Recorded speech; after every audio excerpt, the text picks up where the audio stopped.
تو انہوں نے اپنے بھتیجے کے ساتھ رحم کیا کہ یار یہ بچہ ہے اس کے، تو آپ صلی اللہ علیہ وسلم کا چہرہ مبارک کیا ہو گیا، حیا سے سرخ ہو گیا. آپ نے پتھر پھینک دیا، فوراً اپنا ستر. نبی سارے حیا والے ہوتے ہیں، تو اللہ نے بچپن ہی سے آپ کی عصمت کی اور حیا کا تحفظ کیا ہوا تھا.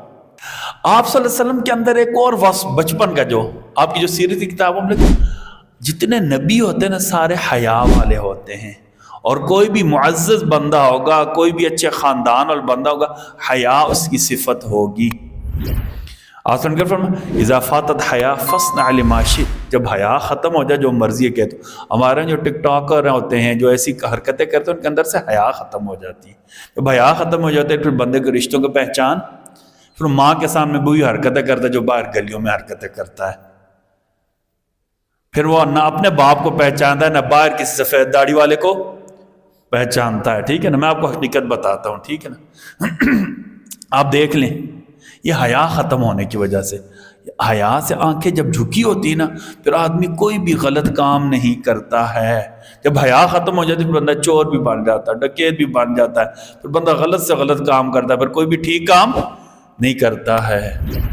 اذا فاتت حیا فاصنع لما شئت.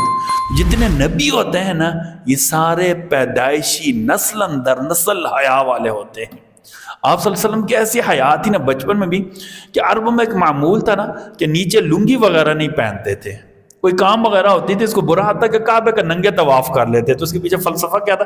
کبھی کبھی فلسفہ اچھا ہوتا ہے لیکن وہ کام اچھا. فلسفہ کیا تھا کہ یہ کپڑے پہن کر ہم غلط کام کرتے ہیں، کپڑے پہن کر اللہ کے سامنے کیسے جائیں. ظاہری طور پر بات دل کو لگتی ہے، لیکن ضروری نہیں جو بات دل کو اچھی لگے وہ شریعت میں بھی جائز ہو، یہ ضروری نہیں ہوتا. ٹھیک ہے جی. اچھا تو کیا کہتے ہیں، آپ صلی اللہ علیہ وسلم اتنی حیا والے تھے نا. حدیث شریف میں آتا ہے کہ ایک مرتبہ آپ بچپن میں بچوں کے ساتھ کھیل رہے تھے نا، تو کچھ بڑے آ گئے. تو ہمارے یہاں پہلے عادت ہوتی تھی، ابھی کم ایسے بچے بات مانتے نا، کوئی بڑا آ جاتا تھا، دے دے جی حج کی صدا آ گئی ہے.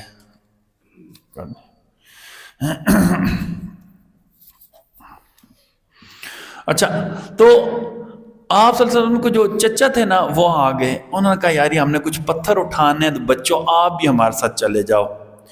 پتھر تھوڑے وزنے تھے، بچے پتھر اٹھاتے اپنے کندھے پر رکھتے، جہاں وہ کہتے وہاں وہ پتھر اتار رہے تھے. اچھا اب کیا تھا، پتھر وزنی ہوتا ہے، یہاں جگہ دکھتی ہے. جن لوگوں نے لکڑیاں اٹھائی ہیں ان کو یہ اندازہ ہوتا ہے، جو کوٹہ شہر کے ممکن انہیں اندازہ، انہوں نے کبھی وزن نہیں اٹھایا ہوتا. ٹھیک ہے جی. تو لوگ لکڑیاں اٹھاتے ہیں، ان کا اندازہ ہوتا ہے وزنی چیز اٹھائے تو یہاں یہ ہڈی پر کتنے زور کی لگتی ہے. تو اچھا آپ صلی اللہ علیہ وسلم پتھر اٹھا رہے تھے. ایک تو جب تہمت پہنی ہوتی نا لنگی، چلنے میں مشکل ہوتا ہے. دوسرا یہاں پتھر لگ رہے تھے. تو آپ کے چچا جو عباس تھے انہوں نے آپ کو دیکھا، تو چونکہ چچا تھے انہوں نے فوراً آپ کی تہمت اتاری اور یہاں رکھ دیا، جیسے کپڑا نہیں رکھتے پرانے زمانے میں نا، سر پر ہماری ماں بہن جب پانی بھر انو رکھتی ہوتی تھی. انو سمجھتے ہیں یا نہیں؟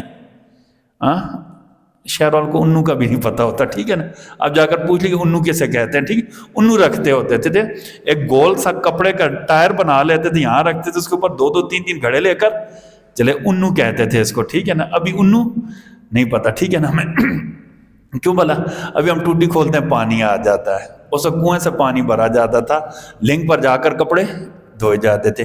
جو ہمارے یہاں کلمہ نے جا کر ہماری عورتیں وہاں کپڑے دھوتی ہوتی تھی. ٹھیک ہے جی.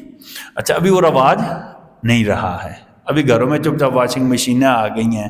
ہاں جی، چپ چاپ کپڑے ڈالے اور دھو لی. اچھا تو انہوں نے اپنے بھتیجے کے ساتھ رحم کیا کہ یار یہ بچہ ہے اس کے. تو آپ صلی اللہ علیہ وسلم کا چہرہ مبارک کیا ہو گیا، حیا سے سرخ ہو گیا. آپ نے پتھر پھینک دیا، فوراً اپنا ستر. نبی سارے حیا والے ہوتے ہیں، تو اللہ نے بچپن ہی سے آپ کی عصمت کی اور حیا کا تحفظ کیا ہوا تھا. ایک مرتبہ نا بچوں کی جیسے عادت ہوتی ہے، لوگوں نے کہا کہ فلاں جو گھر ہے نا وہاں آج رات کو کیا کہتے ہیں محفل ہوگی، گانے بجانے کی محفل ہوگی.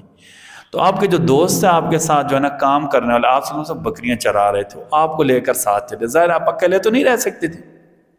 تو حدیث شریف میں آتا ہے کہ آپ صاحب وہاں گئے تو آپ کے اوپر نیند کا غلبہ آ گیا، صبح تک سو رہے، یہاں تک کہ دھوپ نکلی اسے آپ اٹھ کر آئے. ساتھی نے پوچھا کیا دیکھا؟ کہا کچھ بھی نہیں دیکھا. کچھ بھی نہیں دیکھا، پتہ ہی نہیں چلا، ایک سفید کپڑے والا ہے، اس نے مجھے سختی سے کیا کر دیا، منع کر دیا۔ اچھا